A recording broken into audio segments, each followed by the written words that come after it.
11월 3일 미 대통령 선거가 코앞으로 다가왔습니다. 그리고 바로 오늘 대선 후보자들의 첫 번째 토론이 펼쳐지는 날이죠. 이에 따른 여야의 정면 충돌도 충분히 예상이 되고 있고요. 또 이러한 미국의 정책이 10월 2일에 발표될 9월의 실업률뿐만 아니라 국제유가 향방에도 직접적인 영향을 끼치는 만큼 오늘은 이 차기 대통령이 원유 시장에 끼칠 영향에 대해서 알아보도록 하겠습니다. 코로나19 전까지만 해도 미국은 세계 최대의 원유 생산국이자 소비국이었는데요. 특히 셰일 오일의 경우는 미국을 세계 최대의 원유 생산국으로 만들었는데 현재는 수요가 급격하게 줄면서 세일업계의 시장 가치가 지난 1년 사이에 평균 53%나 엄청나게 줄어들었고요. 아직도 고난을 시달리고 있는 상태로 볼 수 있겠습니다. 그리고 WTI는 전장 대비 0.84% 상승한 40.59달러에 마감을 했고요. 또 브렌트유는 전장 대비 0.02% 하락한 42.88달러에 머물면서 이 40달러대 밖에 머물고 있습니다. 우선 이 차기 대통령이 원유 시장에 끼칠 영향은 크게 두 가지로 나눠볼 수가 있겠는데요. 일단 트럼프 대통령이 재선에 성공하게 된다면 미국 내 원유 및 가스 생산 정책은 현행대로 유지가 되겠죠. 그리고 바이든 부통령이 이기게 된다면 연방 정책에 변동이 생길 것입니다. 여기서 한 가지 재밌는 사실이 있는데요.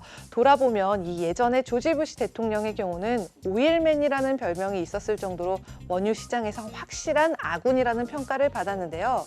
그런데 알고 보면 이 산업이 정말로 발전했던 건 조지 부시 대통령이 아니고요. 환경운동가로 알려져 있었던 오바마 대통령 시절이었습니다. 그리고 트럼프 대통령이 재선에 성공하게 된다면 미국의 외교 정책에는 아주 큰 변화는 없을 테지만 이란과 베네수엘산 이 원유와 가스 수출을 막는 제재는 지금 수준에 머무르거나 더 강화될 수는 있겠습니다. 하지만 바이든 부통령이 그린 뉴딜을 시행하겠다고 밝히면서도 또 프래킹을 금지하지 않겠다고 말하기도 했었죠. 그런데 이후 세 기간 중에 내뱉은 발언이 당선 이후 정책에 모두 다 반영되는 건 아니지만 에너지 정책에 대한 그의 태도만큼은 지금까지 아주 일관적인 편은 아니었다고 볼 수 있습니다.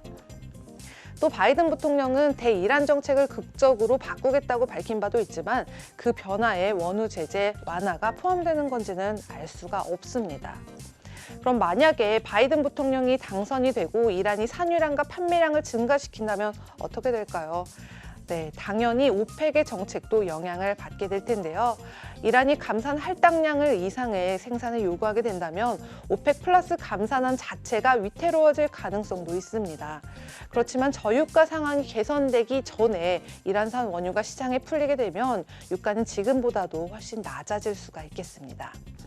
다만 이란의 산유량 회복에도 시간이 소요되니만큼 일일 350만에서 400만 배럴 원유가 시장에 추가로 공급되기 전에 어느 정도의 수요 회복이 이뤄질 거라고 기대할 수도 있습니다. 네, 그럼 베네수엘라에 대한 제재도 풀리게 된다면 어떻게 될까요? 베네수엘라의 원유 시장도 상당히 참담한 상황인데요. 네, 아무래도 이 한동안은 원유 수출이 어려울 것으로 보이고 또 지난 몇 년 사이에 관련 기술자들이 대거 이 베네수엘라를 이탈했다는 사실도 산유량 회복에 불리하게 작용하겠습니다. 또 현재 시장이 공급 과잉 상태인 건 맞지만 이 베네수엘라가 주로 생산하는 것을 중유라는 것을 기억해야 할 것입니다.